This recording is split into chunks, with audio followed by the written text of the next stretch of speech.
କଥା କହିବା କଳାରେ ବହୁତ ପାୱାର ଅଛି। ଯଦି ଗୋଟେ ଲୋକ କମ ପାଠ ପଢିଛି ତ ଯଦି କଥା କହିବାର କଳା ସେ ଠିକ ସେ ଜାଣିଥିବେ ସେ କେଉଁଠି ବି ହାର ମାନିବେ ନାହିଁ। ସେ କେଉଁଠି ବି କମ ପାଠ ପଢିଛନ୍ତି ବୋଲି ଅପମାନିତ ହେବେ ନାହିଁ। ସବୁ ଜାଗା ଜିତି ଆସିବେ। ଜୀବନରେ ଆଗକୁ ବଢିବାକୁ ହେଲେ କମ୍ୟୁନିକେସନ ସ୍କିଲ ନିହାତି ଭାବେ ଆସିବା ଦରକାର। ଯଦି କୌଣସି ଜବ ପାଇଁ ଇଣ୍ଟରଭ୍ୟୁ ଦେବାକୁ ଚାହୁଁଛନ୍ତି ତ ଆପଣଙ୍କୁ କମ୍ୟୁନିକେସନ ସ୍କିଲ ଆସିବା ନିହାତି ଦରକାର। ଯଦି ଆପଣଙ୍କୁ କୌଣସି ବିଜନେସର ଡିଲ୍ ଫାଇନାଲ କରିବାକୁ ଅଛି ତ ଆପଣଙ୍କୁ କମ୍ୟୁନିକେସନ ସ୍କିଲ ଆସିବା ଦରକାର। ଯଦି ନୂଆ ସାଙ୍ଗ ବନିବାର ଅଛି ତ ଆପଣଙ୍କୁ କମ୍ୟୁନିକେସନ ସ୍କିଲ ଆସିବା ଦରକାର। ଯଦି ଆପଣଙ୍କୁ ସ୍ପିଚ୍ ଦେବାର ଅଛି ତ ସେଠି ବି ଆପଣଙ୍କୁ କମ୍ୟୁନିକେସନ ସ୍କିଲ ଆସିବା ନିହାତି ହେବା ଦରକାର। ଆହୁରି ମଧ୍ୟ ଯଦି ଆପଣଙ୍କର ବାହାଘର ହେବାର ଅଛି ତ ଆପଣ ବାହାଘର ପ୍ରସ୍ତାବ କରିବେ ସେଠି ବି ଆପଣଙ୍କୁ କମ୍ୟୁନିକେସନ ସ୍କିଲ ନିହାତି ଭାବରେ ଆସିବା ଦରକାର। ଏମିତି କହିବାକୁ ଗଲେ ଗାର୍ଲଫ୍ରେଣ୍ଡ ସାଙ୍ଗରେ କଥା ହେବାର ଅଛି ତ ଆପଣଙ୍କୁ କମ୍ୟୁନିକେସନ ସ୍କିଲ ଆସିବା ଦରକାର।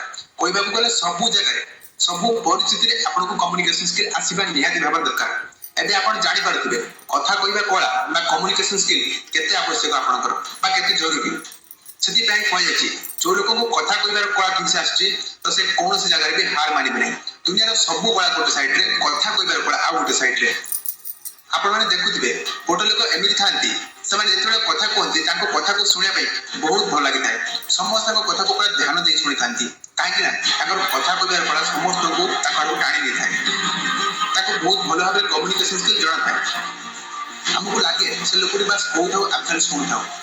ଆଉ କିଛି ଏମିତି ଲୋକ ଥାନ୍ତି ସେମାନେ ଯେତେବେଳେ କିଛି କୁହନ୍ତି ଆମକୁ ଶୁଣିବାକୁ ଭଲ ଲାଗିନଥାଏ। କାହିଁକି ନା ସେମାନଙ୍କୁ କଥା କହିବାର କୌଶଳ ଜଣାନଥାଏ। ସେମାନେ କଣ କୁହନ୍ତି କି ନିଜେ ବୁଝିପାରନ୍ତିନି କି ଆଉ ଜଣଙ୍କୁ ବୁଝେଇ ପାରନ୍ତିନି।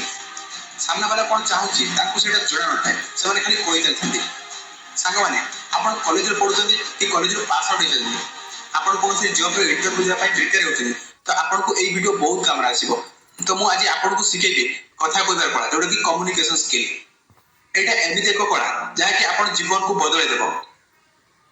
ନମସ୍କାର ସାଙ୍ଗମାନେ, ମୁଁ ମୋଟିଭେସନ ସ୍ପିକର ଆପଣଙ୍କର କ୍ଷୀର। এই ভিডিওটিକୁ ସମ୍ପୂର୍ଣ୍ଣ ଦେଖନ୍ତୁ। ଚାଲନ୍ତୁ ଆରମ୍ଭ କରିବା। କଥା କହିବା କଳା ଏଇଟା ଗୋଟେ ସବୁଠୁ ଅଲଗା କଳା। ଆପଣ କଥା କହି ଜଣଙ୍କ ମନକୁ ଖୁସି କରିଦେଇପାରିବେ। ଆପଣ ପ୍ରଥମେ ଯାହା ସାଙ୍ଗରେ କଥାବାର୍ତ୍ତା କରିବେ ପ୍ରଥମେ ଜାଣିବାକୁ ଚେଷ୍ଟା କରନ୍ତି ସେ ଲୋକଟି କୋଉ ଉଦ୍ଦେଶ୍ୟରେ ଆପଣଙ୍କ ସହ କଥା ହେଉଛି। ପ୍ରଥମେ ଅଳ୍ପ କିଛି କଥା ହେବେ ଆଉ ଜାଣିବାକୁ ଚେଷ୍ଟା କରିବେ ସେ ଲୋକଟି କୋଉ ଟାଇପର, କୋଉ ସ୍ୱଭାବ ତାଙ୍କର, ସେ କେମିତି ଆପଣଙ୍କ ସହିତ କଥା ହେଉଛନ୍ତି। ତ ଆପଣ ସେଇ ଅନୁସାରେ ତାଙ୍କ ସହିତ କଥା ହେବେ। ଆଉ ଯଦି ନ ଜାଣିଲେ ସେ ଲୋକ ସାଙ୍ଗରେ କେମିତି କଥା ହେଲେ ତାଙ୍କ ମନକୁ ପାଇବ ଆପଣ ଜାଣିପାରିବେ ନାହିଁ। ପ୍ରଥମେ ଆପଣ ଗୋଟେ ଛୋଟ ସ୍ମାଇଲ ଦେଇ କହିପାରିବେ କି ଆପଣ ଯୋଉ କପଡ଼ାଟି ପିନ୍ଧିଛନ୍ତି ବହୁତ ଭଲ ଲାଗୁଛି, ଆପଣ ବି ବହୁତ ସୁନ୍ଦର ଦେଖାଯାଉଛନ୍ତି।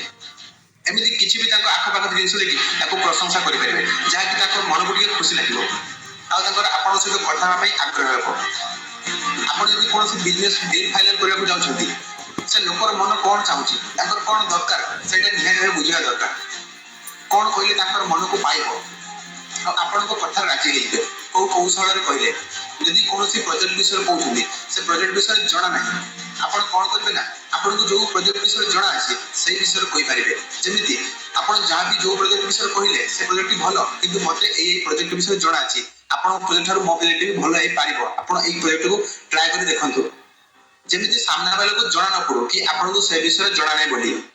ଯଦି ଆପଣଙ୍କୁ ଗୋଟେ ଭଲ ବକ୍ତା ହେବାର ଅଛି ଆପଣଙ୍କୁ ଭଲ କହି ଆସୁଥିବା ଦରକାର। ଆପଣ ଯାହା ବି କହୁଛନ୍ତି ପୁରା କ୍ଲିୟର, ପୁରା ସ୍ପଷ୍ଟ ଭାବରେ କହିବା ଦରକାର ଯେମିତି ଲୋକ ବୁଝିପାରିବେ। ମୁହଁରେ ସୁନ୍ଦର ଏକ୍ସପ୍ରେସନ ଥିବା ଦରକାର।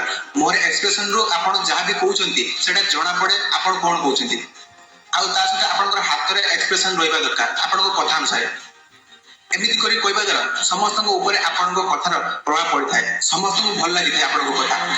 ଆପଣ ଯାହା ବି କହୁଛନ୍ତି ନା ଅଧିକ ସ୍ପିଡ କହିବେ ନା ଅଧିକ ଧୀରେ କହିବେ, ଯାହା ବି କହିବେ ପୁରା ମିଡିୟମ ସ୍ତରରେ କହିବେ, ଯାହାଦ୍ୱାରା ସମସ୍ତଙ୍କ ଧ୍ୟାନ ଆପଣଙ୍କ ଉପରେ ରହିବ। ଯେପରି ଗୋଟେ ଟିଚର ପଢିଲା ବେଳେ ଗୋଟେ ସବଜେକ୍ଟକୁ ପୁରା ଠିକ ସେ କ୍ଲିୟର ଭାବେ ବୁଝଉଛନ୍ତି ଆଉ ସେକୁ ପୁରା ମିଡିୟମ ସ୍ତରରେ କହୁଛନ୍ତି, ତାଙ୍କୁ କହିବାର ଏକ୍ସପ୍ରେସନ ବହୁତ ସୁନ୍ଦର, ତାଙ୍କୁ ଶୁଣିବାକୁ ବହୁତ ଭଲ ଲାଗିଥାଏ। ଆଉ ଗୋଟେ ଲୋକ ଯିଏକି ଯାହା ବି କହୁଛନ୍ତି ଠିକ ସେ ବୁଝି ହଉନି, ବହୁତ ସ୍ପିଡ କହୁଛନ୍ତି, ତ ସେଟା କାହାରିକୁ ଭଲ ଲାଗିନଥାଏ ଶୁଣିବା ପାଇଁ। ତ ସେଥିପାଇଁ କଥା କହିବାର କଳା ସବୁଠୁ ମହାନ। କଥା କହି ଜଣେ କାନ୍ଦିଥିବା ବ୍ୟକ୍ତିକୁ ଆପଣ ହସେଇ ଦେଇପାରିବେ, ଜଣଙ୍କ ମନକୁ ଖୁସି କରିଦେଇପାରିବେ। କିଛି ଲୋକଙ୍କୁ ଦେଖିଥିବେ ସେ ଯେତେବେଳେ କାହା ସହିତ କଥା ହେଇଥାନ୍ତି ନିଜକୁ ଅଧିକ ଜ୍ଞାନୀ ଦେଖିବା ପାଇଁ କୋଉଠି କିଛି ଇଂଲିଶ ଉଠି ଆଣି କହିବାକୁ ଲାଗିଯାନ୍ତି। ତାଙ୍କୁ ବି ଠିକ ସେ ଜଣା ନଥାଏ ସେ ୱାର୍ଡ ବିଷୟରେ, କିନ୍ତୁ ସେ ଆଉ ଜଣଙ୍କୁ ବୁଝେଇଥାନ୍ତି। ଆପଣ ଏମିତି ଜମାରୁ କରିବେ ନାହିଁ। ଆପଣ ଯାହା ସହ କଥା ହେଉଛନ୍ତି ତାଙ୍କୁ ଲାଗିବ କି ଆପଣ ଯାହା ବି କହୁଛନ୍ତି ସବୁ ଦେଖେଇ ହେଲା ଭଳି କହୁଛନ୍ତି, ଆପଣଙ୍କୁ ଇଂଲିଶ ଠିକ ଭାବରେ ଆସେ ନାହିଁ, ତ ସେ ଲୋକ ଜାଣିପାରନ୍ତି। ତ ଏମିତି ଆପଣ ଜମାରୁ କହିବେ ନାହିଁ। ଯେପରି ଆମ ଓଡ଼ିଆ ଗୋଟେ ଭାଷା, ଇଂରାଜୀ ସେଇଭଳି ଗୋଟେ ଭାଷା, ଇଂରାଜୀକୁ ଶିଖିବା ଦରକାର।